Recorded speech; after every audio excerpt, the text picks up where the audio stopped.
તો વિદ્યાર્થી મિત્રો, આજે આપણે ધોરણ 11 દ્વિઘાત સમીકરણ એટલે કે ક્વોડ્રેટિક ઇક્વેશન ZEE ના દાખલા વિશે જોઈએ.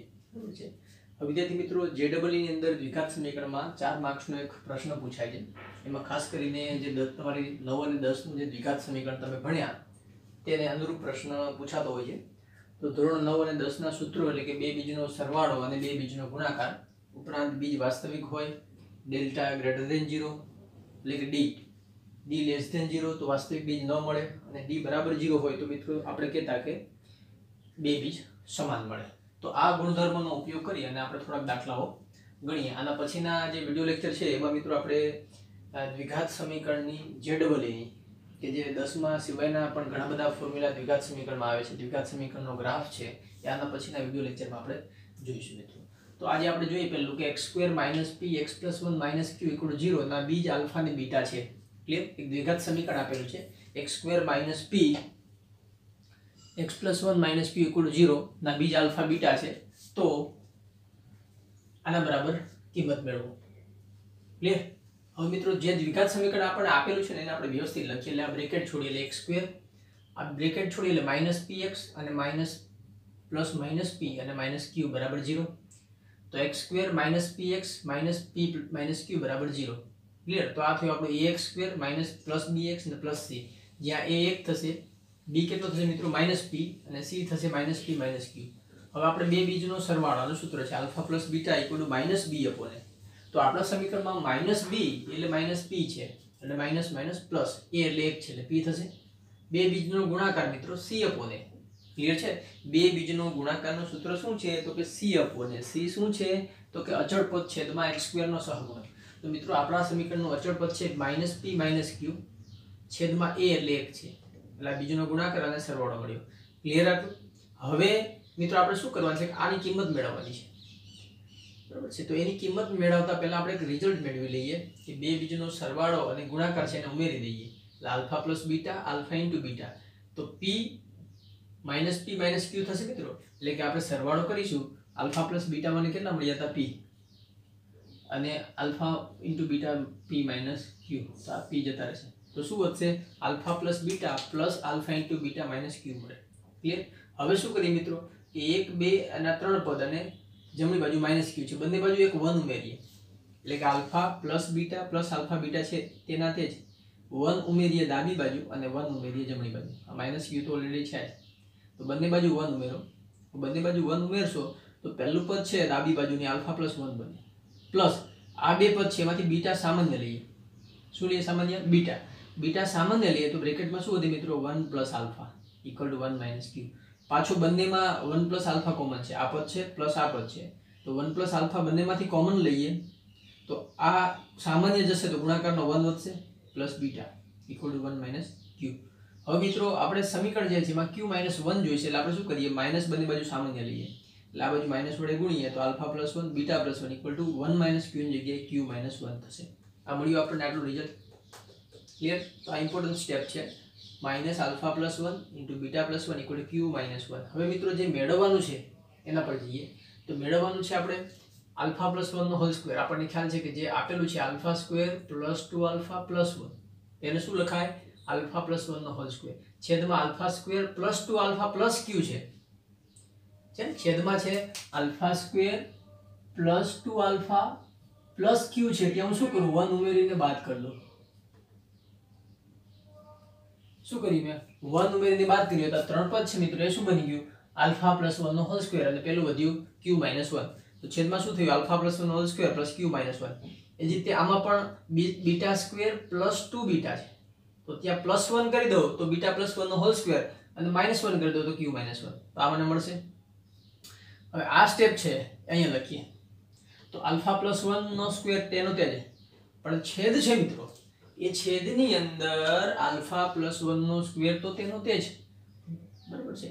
આ પ્લસ જે q - 1 હતા મિત્રો, અહીંયા પણ q - 1 ની કિંમત શું હતી તો કે -α + 1 β + 1. આ q - 1 છે એની કિંમત આ મૂકી દઈએ એમ, -α + 1 β + 1 પ્લસ β + 1 નો હોલ સ્ક્વેર તેનો તે જ. ડિનોમિનેટર ની અંદર β + 1 નો સ્ક્વેર માઇનસ કેમ તો કે આ q+1 છે, સોરી q-1 ની કિંમત કેટલી છે પાછી minus of alpha plus 1 beta plus 1, એટલે આ minus of alpha plus 1 beta plus 1. આટલું ક્લિયર? કોઈ પ્રોબ્લેમ નથી આમાં. હવે મિત્રો ત્યાર પછી જોઈએ કે પહેલું પદ છે એમાં અંશની અંદર આલ્ફા પ્લસ 1 કોમન દેખાય છે, છેદની અંદર પણ આલ્ફા પ્લસ 1 કોમન દેખાય છે, alpha plus 1 alpha plus 1. Clear? તો આલ્ફા પ્લસ 1 અંશમાંથી કોમન લઈએ અને છેદમાંથી કોમન ઉડાડી દઈએ તો અંશમાં કેટલા વધે આલ્ફા પ્લસ 1, આમાંથી એક આલ્ફા પ્લસ 1 જશે આલ્ફા પ્લસ 1, આ માઈનસ આલ્ફા પ્લસ 1 ગયા તો માઈનસ આ વધશે આટલું સ્ટેપ તો માઈનસ બીટા માઈનસ 1, જે રીતે આમાં જશે બીટા પ્લસ 1 જશે ઉપર નીચે તો અંશનો બીટા પ્લસ 1 વધશે ને, તો છેદમાં પણ બીટા પ્લસ 1 જશે, અહીંથી બીટા પ્લસ 1 જાય તો એક બીટા પ્લસ 1 અંશમાં વધે, ડિનોમિનેટર ની અંદર એક બીટા પ્લસ 1 વધશે, માઈનસ આ વધશે, આવે આ કોમન ગયો તો minus alpha minus 1, minus minus cut બંને છેદમાં તો વધ્યું alpha plus 1 upon alpha minus beta, અને આ જે બીટા પ્લસ 1 હવે આ જે માઈનસ પ્લસ હતા ને મિત્રો છેદમાં શું હતું બીટા માઈનસ આલ્ફા હતું. ક્લિયર? અને આના છેદમાં શું હતું આલ્ફા માઈનસ બીટા, તો બીજું પદ છે એના છેદમાંથી માઈનસ કોમન લઈએ તો ઉપર પ્લસ ના માઈનસ થઈ છે, છેદમાં બીટા માઈનસ આલ્ફા હતું ત્યાં શું થયું આલ્ફા માઈનસ બીટા, બંનેના છેદ સરખા તો લસા આવશે આલ્ફા માઈનસ બીટા, તો અંશનો સરવાળો મતલબ આલ્ફા પ્લસ 1 માઈનસ નિશાની ગુણા છે એટલે માઈનસ બીટા માઈનસ 1 તો 1 1 ગયા તો આલ્ફા માઈનસ બીટા આ 1 કેન્સલ થશે તો આલ્ફા માઈનસ બીટા આપણને alpha minus beta equal to 1. તો આ થયો મિત્રો પહેલો દાખલો છે, સારો દાખલો છે. ત્યાર પછી બીજો દાખલો છે. બીજો દાખલો જે છે એમાં શું આપેલ છે મિત્રો એક દ્વિઘાત સમીકરણ આપેલ છે x² + x + 1 = 0 ના બે બીજનો તફાવત √5 થી ઓછો છે તો સ્મોલ a ની કિંમત શોધો. ના બે બીજનો તફાવત, હવે મિત્રો તફાવત અને બાદબાકીમાં ફેર છે, બાદબાકી એટલે આલ્ફા માઈનસ બીટા પણ તફાવત એટલે એનો માનાંક, સમજ્યા? તફાવત એટલે બાદબાકીનો માનાંક એ √5 થી ઓછા છે, ઓછા છે એટલે લેસ ધેન આવે. ક્લિયર? અને મોટા છે તો ગ્રેટર ધેન આવે. ક્લિયર? ઓછા હોય તો લેસ ધેન આવે અને મોટા હોય તો ગ્રેટર ધેન આવે. હવે મિત્રો લેસ ધેન અને ગ્રેટર ધેન માં થોડું કન્ફ્યુઝન થાય તો આપણને ખ્યાલ છે બીજું કંઈ નહીં, આ નિશાની હોય કે આ નિશાની હોય, આ આપણે કહીએ છીએ લેસ ધેન ને આ ગ્રેટર ધેન. તો જે એંગલ બાજુની વેલ્યુ આવે ને ધારો કે આ વેલ્યુ ને આ વેલ્યુ, તો જેના તરફ એંગલ આવે એ નાનું, આ બાજુની નાની હશે આ બાજુની મોટી હશે. જે ગ્રેટર ધેન હોય તો આ બાજુની નાની આ બાજુની મોટી. ટૂંકમાં જેના તરફ એંગલ હોય એ એંગલ તરફનો ભાગ છે એ નાનો હોય, પછી લેસ ધેન હોય કે ગ્રેટર ધેન હોય. મિત્રો કદાચ આમાં કન્ફ્યુઝન થાય તો ખૂણો જેના તરફ હોય તે નાનું, એંગલ નાનો, મોઢું મોટું. મોઢું મતલબ આ ફેસ થશે, આ એંગલ થાય અને આ ફેસ થાય, આ એંગલ ના ફેસ, ફેસ એટલે મોઢું, મોઢું મોટું, એંગલ નાનો. ક્લિયર? તો શું કીધું છે થી ઓછા એટલે એંગલ તરફ આલ્ફા માઈનસ બીટા આવશે અને √5 આવશે. ક્લિયર? હવે શું કરીએ બંને બાજુ વર્ગ કરો તો આલ્ફા માઈનસ બીટાનો સ્ક્વેર, બંને ધન કિંમત છે એટલે વર્ગ કરવાથી અસમતા બદલાશે નહીં, તો આલ્ફા માઈનસ બીટાનો સ્ક્વેર લેસ ધેન √5 નો વર્ગ કેટલો થાય મિત્રો 5. આ મને મળ્યું. પણ મને ખ્યાલ છે મિત્રો દ્વિઘાત સમીકરણમાં મારી પાસે આલ્ફા પ્લસ બીટા અને આલ્ફા ઇન્ટુ બીટા બે જ કિંમત હોય. બધાને ખ્યાલ છે કે દ્વિઘાત સમીકરણ પરથી માત્ર મને બે જ વેલ્યુ મળે, કઈ? બે બીજનો સરવાળો અને બે બીજનો ગુણાકાર. ક્લિયર? તો હવે શું કરીએ આપણે માઈનસ બીટા છે એની જગ્યાએ હું લખું આલ્ફા પ્લસ બીટાનો whole square -4 time alpha beta. તો આનું તમે સાદુરૂપ આપશો ને મિત્રો આટલું તો આ જ બનશે. આગળ પણ લેક્ચરમાં આપણે જોયું હતું કે આનો વર્ગ alpha square +2 alpha beta + beta square -4 alpha beta, આનું સાદુરૂપ આપેલ આ જ બને. આની જગ્યાએ લખી શકાય, બંને સમાનાર્થી છે બીજાના.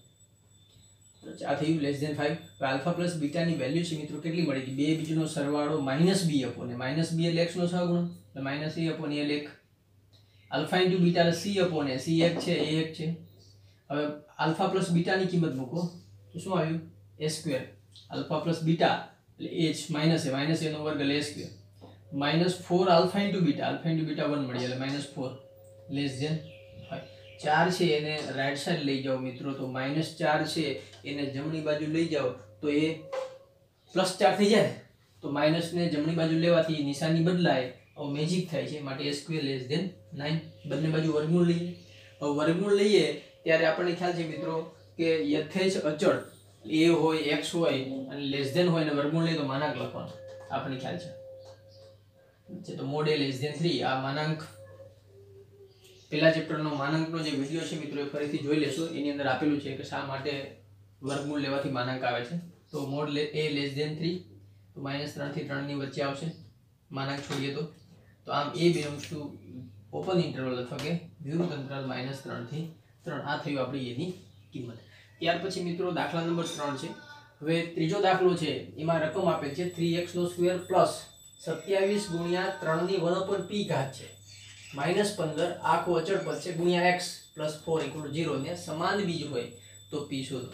હવે મિત્રો કદાચ હું નથી જાણતો પણ તમે લોકો જાણો છો કે કોઈ પણ દ્વિઘાત સમીકરણને સમાન બીજ હોય ત્રણ શક્યતા આવે મિત્રો ખ્યાલ છે બધા કેટલી આવે ત્રણ શક્યતા આવે પેલી કઈ તો કે બે ભિન્ન બીજ હોય તો d > 0 વાસ્તવિક બીજ ન મળે તો d < 0 અને સમાન વાસ્તવિક મળે તો d = 0 તો આમાં આપેલું શું છે સમાન બીજ મતલબ કે d છે કેવો આપેલો મિત્રો 0 આપેલો। હવે d 0 આપેલો છે તો આપણું આ દ્વિઘાત સમીકરણ છે એમાં 3x² આ પ્રથમ પદ છે આ બીજું પદ છે અને આ ત્રીજું પદ છે તો બીજ સમાન હોય તો d મતલબ ડિસ્ક્રિમિનન્ટ અથવા વિવેચક આપણે ગુજરાતીમાં કહીએ = 0 થાય તો b² - 4ac છે = 0 થાય મિત્રો આ બધાને ક્લિયર છે। હવે b શું છે તો કે b x નો સહગુણક તો આપણે ખ્યાલ છે કે અંડરલાઈન માં કરેલ છે x નો આખો સહગુણક છે કયો 27 ગુણ્યા 3 ની ઘાતમાં 1/p -15 આખો b થશે એનો સ્ક્વેર -4 a એટલે 3x નો સ્ક્વેર કરો એટલે 9x² થાય મિત્રો ભૂલથી એ 3 નો લેવાઈ જાય 9x² છે એટલે એ 9 છે આપણો c છે આપણો 4 + 4 તો આ તેનું તે આ પદ છે એ 4 ગુણ્યા 9 ગુણ્યા 4 16 ગુણ્યા 9 144 ને આપણે પેલી બાજુ લઈ જઈએ કારણ કે 0 છે એટલે 144 પ્લસ થાય એટલે આ પદ મને મળે મિત્રો ક્લિયર બધાને। હવે આ પદનું વર્ગમૂળ લઈએ એટલે કે now taking square root on both side એટલે કે બંને બાજુ આપણે વર્ગમૂળ લઈએ તો વર્ગમૂળ લઈએ તો આ વર્ગ જશે મિત્રો અને 144 થી +or - 12 થાય તો આના બરાબર શું મળ્યું +or - 12 એક વખત આપણે આના બરાબર +12 લઈએ એક વખત -12 લઈએ તો +12 લઈએ ત્યારે શું કરીએ 27 ગુણ્યા 3 ની 1/p આ -15 હતો એને ખેંચીને જમણી બાજુ લઈ જાઓ એને ખેંચીને જમણી બાજુ લઈ જશું તો 12 + 15 થાય મિત્રો તો 12 + 15 કેટલા થાય કદાચ 27 થાય તો 27 ગુણ્યા 3 ની 1/p = 27 હવે ગુણાકારમાં બંને બાજુ 27 વડે ભાગો તો ડાબી બાજુ વધે 3 ની 1/p આ બાજુ 1 વધશે તો 3 ની 1/p = 1 ક્લિયર તો આપણને ખ્યાલ છે કે કોઈ પણની 0 ઘાત 1 છે ત્યાં હું લખી શકું 3 ની 0 ઘાત કોઈ પણની 0 ઘાત 1 લખાય કેમ તો કે ડાબી બાજુનો આધાર 3 છે એટલે જમણી બાજુનો આધાર 3 હોય તો કિંમત સરખાવી શકાય સમાન આધાર હોય તો એટલે 1/p = 0 સાબિત થયું અને 1/p = 0 હોય તો મિત્રો અવ્યાખ્યાયિત છે કારણ કે આપણે જોયું તેમ કે સમય સંખ્યા જે છે p/q ભાગાકાર પ્રકારની સંખ્યા થયા તો સમય સંખ્યાની અંદર છેદ 0 ના હોવો જોઈએ તો સમય સંખ્યાની કિંમત 0 ક્યારે આવે મિત્રો દાખલા તરીકે આ રીતનું હોય તમે ભણ્યા કે p/q માં q ≠ 0 પરંતુ p/q ની વેલ્યુ 0 હોય ધારો કે p/q ની વેલ્યુ 0 કારણ કે 0 સમય સંખ્યા છે તો p/q ની વેલ્યુ 0 હોય તો ફરજિયાત p 0 હોવો જોઈએ q 0 હોવો જોઈએ નહીં ખ્યાલ આવે ને એટલે કોઈ પણ સમય સંખ્યા એટલે કે ભાગાકાર પ્રકારની સંખ્યાની કિંમત 0 હોય તો અંશ જ 0 હોવો જોઈએ પણ આની કિંમત 0 છે પણ અંશ તો 0 પોસિબલ નથી કારણ કે 1 છે તેનો મતલબ કે 1/p છે એની કિંમત ક્યારે 0 શક્ય નથી p ની કિંમત ક્યારે 0 શક્ય નથી એટલે આ વ્યાખ્યાત થાય। ત્યાર પછી બીજો કેસ કયો આવે મિત્રો -12 તો પાછો આ પદ છે 27 ગુણ્યા 3 ની 1/p -15 ને પેલી બાજુ પ્લસ થઈ જાય એટલે -12 + 15 કેટલા થશે 3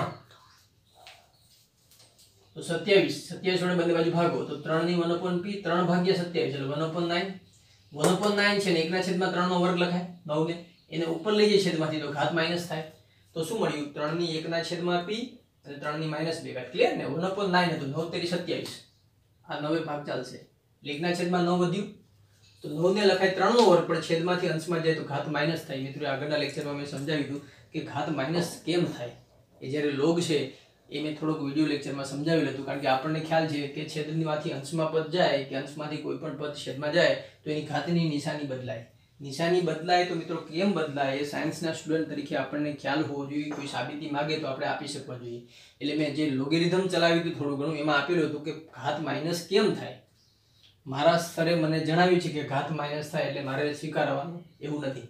આપણને સાબિતી આવડવી જોઈએ અથવા એનો કન્સેપ્ટ ક્લિયર હોવો જોઈએ. ક્લિયર? તો બંને બાજુ આધાર સમાન, કિંમત સમાન, તો ફરજિયાત ઘાત સમાન જ હોવી જોઈએ. તો 1/p એ ડાબી બાજુની ઘાત છે અને જમણી બાજુની ઘાત -2 છે. તો 1/p = -2. બંને બાજુ વ્યસ્ત લઈએ તો p = -1/2. આમ આપેલા ક્વોડ્રેટિક ઇક્વેશનના બીજ સમાન હોય તો p ની કિંમત આપણને મળી -1/2. આ નહીં મળે, અવ્યાખ્યાત છે, એટલે કે -12 માટે જ મને p ની કિંમત મળશે. ક્લિયર? તો આમ કહી શકાય, if a quadratic equation have a equal root then value of p = -1/2. તો આ બધાને ક્લિયર. ત્યાર પછી એક નેક્સ્ટ છે, દાખલા નંબર 4 છે, 2x² + x - 1 ની ન્યૂનતમ કિંમત શોધો. હવે મિત્રો ફરીથી મેં સમજાવ્યું કે વિસ્તાર શોધો. મેં આગળના વિડિયો લેક્ચરમાં વિસ્તાર શોધોના 4 દાખલા તમને આપ્યા હતા. હવે વિસ્તાર શોધોના દાખલા છે એમાં ન્યૂનતમ અને મહત્તમ બંને કિંમત આવે. તો આ દાખલો વિસ્તારનો જ છે, પણ તમને એવું પૂછે છે કે ન્યૂનતમ કિંમત શોધો. તો પાછો આ દાખલો મિત્રો મેં તમને જણાવ્યું તો 4 રીતે થાય. એક તો પૂર્ણ વર્ગની રીત, ક્લિયર? બીજું છે એક વિકલનની રીત, ત્રીજું છે આપણે દ્વિઘાત સમીકરણની થિયરીની રીત, અને ચોથી ગ્રાફિકલી રીત. 4 રીતે મિત્રો આ દાખલો ગણી શકાય, પણ એમાં બાકીની થિયરી તમે સમજ્યા નથી એટલે આપણે પૂર્ણ વર્ગની રીતે હમણાં ગણીએ છીએ. તો પૂર્ણ વર્ગ માટે શું કરીશું? તો આપણને ખ્યાલ છે મિત્રો કે આ પદાવલી આપેલ છે 2x² + x - 1. એને મારે પૂર્ણ વર્ગ બનાવે તો પ્રથમ પદ છે, મધ્યમ પદ છે, તો અંતિમ પદનું સૂત્ર છે મિત્રો આપણું આ છે. અંતિમ પદ એટલે હું ટૂંકમાં લખું છું અપ બરાબર મપ 4 * પ્રપ, એટલે અંતિમ પદ બરાબર મધ્યમ પદનો વર્ગ છેદમાં 4 * પ્રથમ પદ. આ સૂત્ર છે. તો અહીંયા સૂત્ર મૂકશો તો શું થયું? મધ્યમ પદનો વર્ગ, એટલે મધ્યમ પદ કયું? x2 છેદમાં 4 * પ્રથમ પદ. પ્રથમ પદ કેટલો? 2x² છે અને ગુણ્યા 4 કરો 8x² થાય. આ ઉમેરી અને બાદ કરી દઈએ. -1 તો છે જ. એટલે આપણે આ પ્રક્રિયા શું કર્યું? અંતિમ પદ પ્લસ માઇનસ કર્યું. ગણિતમાં ઉમેરીને બાદ કરી શકાય. વધારાનો કોઈ પદ આપણે ઉમેરી શકતા નથી સાદુરૂપમાં. ઉમેરીએ તો બાદ કરવું પડે. બરાબરની બંને બાજુ હોય તો બંને બાજુ ઉમેરી શકાય. ક્લિયર? હવે મિત્રો આપણે ઉમેરીને બાદ કરીએ તો પહેલા 3 પદ છે. આ 3 પદ છે, બધી એક કટ થશે, આ બે બાજુ પડી છે. તો આ શું બન્યું? 2x² + x + 1/8. આ બન્યું. અને આ 1/8 - 1. તો પહેલા 3 પદ છે એ પૂર્ણ વર્ગ છે. કયું છે? √2x + 1/2√2² થાય. આનો વર્ગ કરો મિત્રો, એટલે પહેલા 3 પદ જ મળે. √2x નો વર્ગ કરો 2x² થયા, પ્લસ 2 ગુણ્યા પેલું બીજું એટલે x જ વધશે, પ્લસ 1/2√2 નો વર્ગ એટલે 1/8. આનો લસા લો છેલ્લા બે પદનો, તો છેલ્લા બે પદનું સાદરૂપ આપો તો -1/8 - 1 એટલે 1 - 8/8 લસા આવશે. એટલે કેટલું થશે? -9/8. ક્લિયર? આ -9/8 મળી. એટલે મને શું મળ્યું? આ પહેલા 3 પદ છે એ પૂર્ણ વર્ગ બન્યા અને આનું સાદરૂપ -9 આ મને મળ્યું. હવે મિત્રો પાછું કે કોઈપણના વર્ગની મિનિમમ કિંમત, એટલે આ પદ સ્ક્વેર વાળું છે તો આની મિનિમમ કિંમત 0 થાય.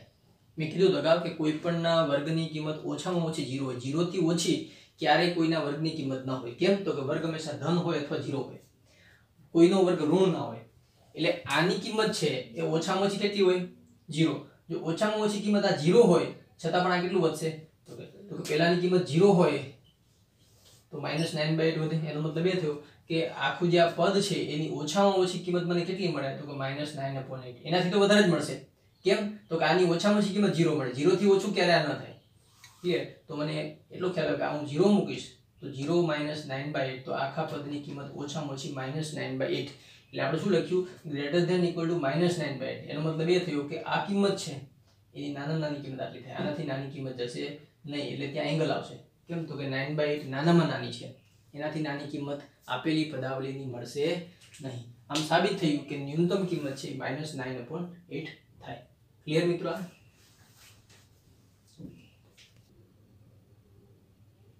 ત્યાર પછી વિદ્યાર્થી મિત્રો દાખલા નંબર 5 જોઈએ. હવે દાખલા નંબર 5 છે મિત્રો અગત્યનો છે, બરાબર ધ્યાનથી ભણીશું. એમાં છે આલ્ફા, બીટા અને ગામા. આલ્ફા, બીટા અને ગામા આ ત્રિઘાત સમીકરણના 3 બીજ છે. તો આલ્ફા પ્લસ બીટાનો ક્યુબ પ્લસ બીટા પ્લસ ગામાનો ક્યુબ પ્લસ ગામા પ્લસ આલ્ફાનો ક્યુબ બરાબર ખાલી જગ્યા, મતલબ તેની કિંમત શોધો. ક્લિયર? હવે મિત્રો આની અંદર શું કરવાનું? તો કે આપણને ખ્યાલ છે મિત્રો ત્રિઘાત સમીકરણ આપેલ છે. તો ત્રિઘાત સમીકરણની અંદર આપણે સૌપ્રથમ એનું પ્રમાણિત સ્વરૂપ લખેલ 8x³ સ્ક્વેર વાળું પદ નથી એટલે શું કરીએ એનો સહગુણક 0 મૂકીએ 147x + 2020 બરાબર 0 ક્લિયર હવે ને શું કરીએ x³ + bx² + cx + d બરાબર 0 એટલે કે આપણા ત્રિઘાત સમીકરણના વ્યાપક સ્વરૂપ સાથે સરખાવીએ તો સ્મોલ a કેટલો મળે મિત્રો 8 b છે 0 c એટલે x નો સહગુણક કેટલો મળશે તો કે x નો સહગુણક બનશે 147 અને d મળશે આપણને 2020 ક્લિયર આટલું મને મળ્યું હવે ત્રિઘાત સમીકરણના ત્રણ બીજનો સરવાળો એટલે આપણું સૂત્ર છે -b/a તો -b/a તો -b 0 છે અપોન a એટલે 0/8 એટલે 0 થશે ક્લિયર તો આના પરથી લખાય આલ્ફા + બીટા + ગામા ત્રિઘાત સમીકરણના ત્રણ બીજ હોય તો -b/a સૂત્ર પ્રમાણે 0 થાય કારણ કે આપણા ત્રિઘાત સમીકરણમાં x² નો સહગુણક 0 છે કેમ તો કે x² વાળું પદ આપેલું નથી ત્યાર પછી આના પરથી હું શું લખી શકું તો કે આલ્ફા + બીટા + ગામા 0 હોય તો કોઈ પણ એકને કરતા બનાવો એટલે કે આલ્ફા + બીટા બરાબર -ગામા લખાય અથવા આલ્ફા + ગામા બરાબર -બીટા લખાય અને બીટા + ગામા બરાબર -આલ્ફા લખાય ક્લિયર આ લખી શકાય લાસ્ટ એક મહત્વનો એનો આપણે ઉપયોગ કરીશું ત્રણેયમાં આવું લખી શકાય ત્યાર પછી ત્રણેય બીજનો સરવાળો પછી બબે બીજના ગુણાકારનો સરવાળો alpha beta beta gamma gamma alpha આપણે ખ્યાલ છે એની જરૂર નથી આપણે લખતા નથી પછી ત્રણ બીજનો ગુણાકાર એટલે આપણે ખ્યાલ છે કે ત્રણ બીજનો સરવાળો -b/a બબે બીજના ગુણાકારનો સરવાળો c/a અને પાછો આવશે -d/a ત્રણેય બીજનો ગુણાકાર ખ્યાલ છે ચાર ઘાત સમીકરણ હોય તો ચાર વખત આવે બધા બીજનો સરવાળો બબેના ગુણાકારનો સરવાળો ત્રણ ત્રણના ગુણાકારનો સરવાળો ને ચાર બીજનો ગુણાકાર પણ આપણું સૂત્ર છે -b/a c/a d/a ક્લિયર રીતે ચતુર્ઘાત હોય તો માઈનસ પ્લસ આ રીતે નિશાની આવે આપણે ખ્યાલ છે તમે 10મા ધોરણમાં ભણ્યા તો આ આવશે -b/a પહેલું પછી બબે બીજનો ગુણાકારનો સરવાળો +c/a આવે પણ આપણે જરૂર નથી એટલે નથી મેળવતા અને છેલ્લે ત્રણેય બીજનો ગુણાકાર આવે -d/a એટલે કે પેલું માઈનસ પછીનું પ્લસ આવે અને છેલ્લું માઈનસ આવે એટલે માઈનસ પ્લસ માઈનસ અને ચાર ઘાત હોય તો માઈનસ પ્લસ માઈનસ અને plus clear -b/a c/a -d/a અને +e/a ચાર ઘાત હોય તો આપણે ગુણાકાર જોઈએ છે એટલે -d/a -d એટલે આપણા સમીકરણમાં -2020 એ કેટલા છે 8 એટલે -2020/8 એટલે -505/2 આ ક્લિયર મને આટલી કિંમત મળી હવે શું કરીએ આપણે જે મેળવવાનું છે લખીએ હવે મને ખ્યાલ છે મિત્રો કે આલ્ફા + બીટા હોય તો એને -ગામા લખાય આ ત્રણેય બીજનો સરવાળો 0 છે એના પરથી મેં મેળવ્યો -b/a તો આલ્ફા + બીટા કેટલા લખાય -ગામા એટલે -ગામાનો ક્યુબ એટલે માઈનસનો ક્યુબ માઈનસ જ થાય -ગામા ક્યુબ બીટા + ગામા તો બીટા + ગામા હોય તો -આલ્ફા થાય તો આની જગ્યાએ -આલ્ફાનો ક્યુબ ગામા + આલ્ફા એને લખાય -બીટા તો આ -બીટાનો ક્યુબ એટલે -બીટા ક્યુબ ત્રણેયમાંથી માઈનસ કોમન લઈએ તો શું આવે આલ્ફા ક્યુબ બીટા ક્યુબ અને ગામા ક્યુબ ક્લિયર મને આટલું મળ્યું એટલે આ સ્ટેપ મારા માટે મહત્વનું હવે મિત્રો એક નિત્યસમ છે આપણી પાસે કે a + b + c 0 હોય a + b + c 0 હોય તો a ઘન + b ઘન + c ઘન -3abc = 0 થાય આ એક નિત્યસમ છે અને આ નિત્યસમ કઈ રીતે સાબિત થાય તો કે આ સમીકરણમાં બંને બાજુ ઘનનું સૂત્ર મૂકો ક્લિયર 10મા ધોરણની અંદર તમારે ઘનનું સૂત્ર આવે છે તો એ ઘનનું સૂત્ર છે અથવા આ એક દાખલાની અંદર આવે છે ચેપ્ટર નંબર આઈ થિંક 10મા ધોરણમાં ચેપ્ટર બીજું ત્રીજું મને ખ્યાલ નથી 10મા ધોરણનું ગણિત એમાં ચેપ્ટર બીજા ત્રીજામાં આ એક દાખલો આવે છે કે a + b + c 0 હોય તો a ઘન + b ઘન + c ઘન = 3abc લખાય અથવા a ઘન + b ઘન + c ઘન -3abc = 0 લખાય તો આ નિત્યસમનો આપણે ઉપયોગ કરીએ તો abc ની જગ્યાએ આલ્ફા બીટા ગામા છે તો આલ્ફા બીટા ગામાનો સરવાળો 0 થાય એટલે આલ્ફા + બીટા + ગામા = 0 હોય તો હું લખી શકું કે alpha + beta + gamma -3 alpha beta gamma = 0 લખી શકાય એટલે આના પરથી મારે લખવું હોય તો હું લખી શકું મિત્રો આ નિત્યસમનો ઉપયોગથી કે શું થશે તો કે આલ્ફા ઘન + બીટા ઘન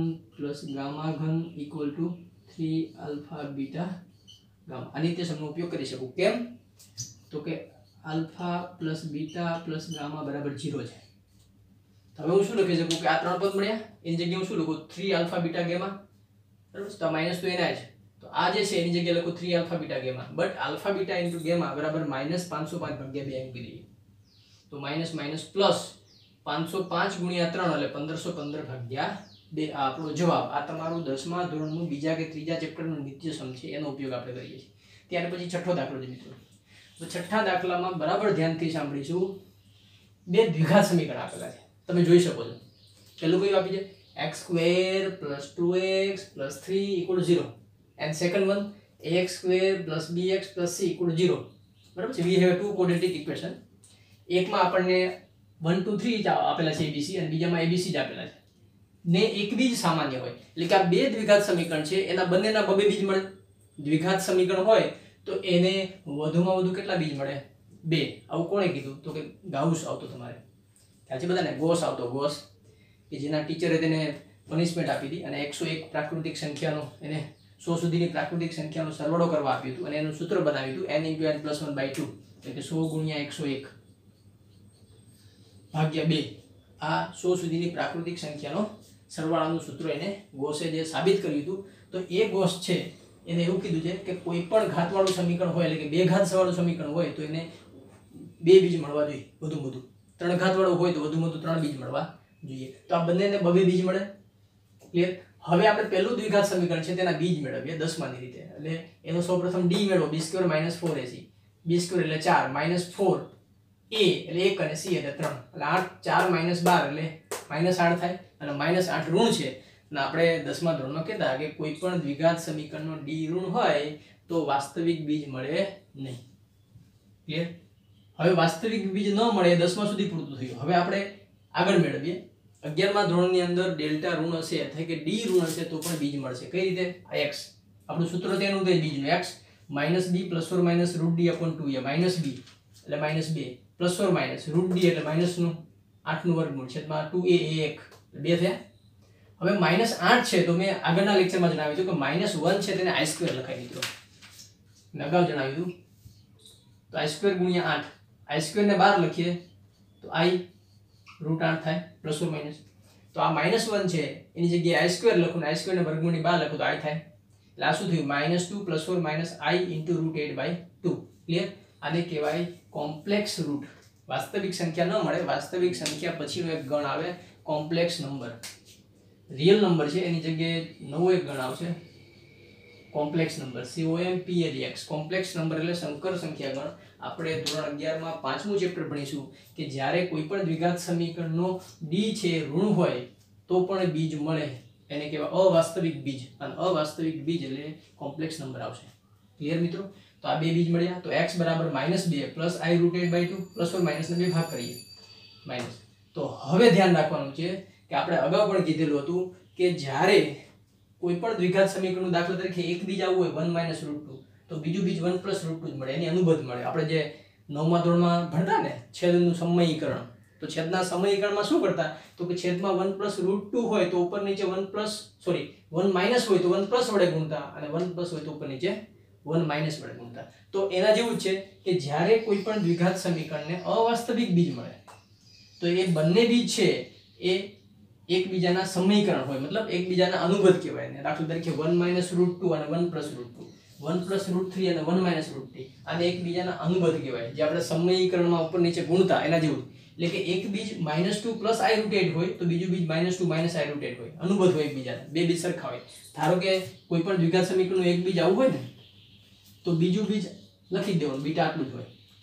અથવા પેલું 1 - √3 હોય તો બીજું 1 + √3 જ હોય. કોઈ પણ દ્વિઘાત સમીકરણ માટે આંખ બંધ કરીને લખી શકાય આવું. ક્લિયર. તો પહેલું બીજ આવું છે તો બીજું બીજ આવું જ હોય. હવે મિત્રો કીધું છે કે આ દ્વિઘાત સમીકરણ છે એના બીજ કેવા મળ્યા અવાસ્તવિક. આ બે બીજ. હવે આપણે શું કીધું કે આ બંને દ્વિઘાત સમીકરણમાં એક બીજ કેવું છે સામાન્ય. તો આના બંને બીજ અવાસ્તવિક છે બરાબર છે. એમાં આનું એક બીજ છે અને આનું એક બીજ છે બંને ઇક્વલ છે તો એનો મતલબ એ થયો મિત્રો કે આનું પણ એક બીજ અવાસ્તવિક જ થયું. કેમ તો કે આ સમીકરણ અને આ સમીકરણનું એક બીજ કેવું છે ઇક્વલ. તો આના તો બંને બીજ અવાસ્તવિક છે એનો મતલબ એ થયું કે આનું એક બીજ અવાસ્તવિક હોય તો આનું પણ અવાસ્તવિક એક તો હોય જ. બંનેના બીજ સમાન છે. એક બીજ સમાન છે એટલે બંનેના આલ્ફા સરખા છે બીટા બંનેના ભિન્ન છે પણ પહેલાનો આલ્ફા અવાસ્તવિક હોય તો બીજાનો આલ્ફા અવાસ્તવિક જ હોય. એનો મતલબ એ થયો કે પ્રથમ અને દ્વિતીય સમીકરણમાં એક બીજ અવાસ્તવિક છે. પાછું બીજું કે અવાસ્તવિક હોય તો એની અનુબંધ જ હોય. તો એની અનુબંધ હોય એનો મતલબ એ થયો કે બંને દ્વિઘાત સમીકરણના બીજ સરખા જ હોય કારણ કે બંનેનું એક બીજ અવાસ્તવિક છે અને પાછું એવું કહે છે કે અવાસ્તવિક બીજ હોય તો બંને અનુબંધ હોય. એનો મતલબ કે એક આ રીતની હોય તો બીજી આ રીતની હોય. એનો મતલબ કે આ બીજ બંનેમાં કોમન હોય એક અને અવાસ્તવિક બીજ છે મતલબ કે બીજું બીજ પણ સામાન્ય હોવું જોઈએ, કારણ કે તો જ અવાસ્તવિક થાય. એનો મતલબ એ થયો કે બંને દ્વિઘાત સમીકરણના બંને બીજ સામાન્ય છે. હવે કોઈ પણ દ્વિઘાત સમીકરણના બે બીજ સરખા હોય, કોઈ પણ દ્વિઘાત સમીકરણના બે બીજ સરખા હોય તો મિત્રો એના સહગુણકોનો ગુણોત્તર સરખો જ હોય તો જ પોસિબલ બને. દાખલા તરીકે x² + 2x + 1 = 0 અને 2 વડે ગુણો x² + 4x + 2.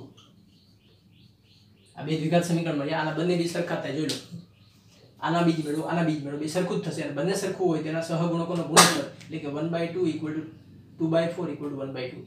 ગુણોત્તર સરખો જ હોય માટે કહી શકાય કે a ભાગ્યા 1 એટલે બંનેના x² નો ભાગાકાર બરાબર બંનેના x ના સહગુણકનો ભાગાકાર બરાબર અચળ પદનો ભાગાકાર, બંને સરખું જ થાય.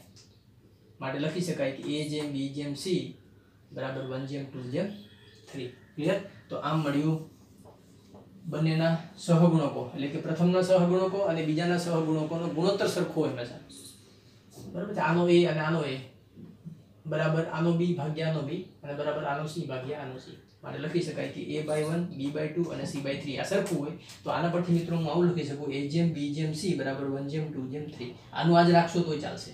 તો આ થયો મિત્રો આપણો છઠ્ઠા દાખલાનો જવાબ. ત્યાર પછી સાતમો છે મિત્રો, એ સરળ દાખલો છે કે એક દ્વિઘાત સમીકરણની ઘાતમાં બીજું એક દ્વિઘાત સમીકરણ બેઠેલું છે. ક્લિયર? એક દ્વિઘાત સમીકરણની ઘાતમાં એક બીજું દ્વિઘાત સમીકરણ બેઠેલું છે અને =1 આપેલ છે. આ દ્વિઘાત સમીકરણ મજબૂત છે અને આ થોડું વજનમાં ઓછું છે કારણ કે તો જ બેસાડી શકાય. આ દ્વિઘાત સમીકરણની ઘાતમાં પેલું દ્વિઘાત સમીકરણ છે.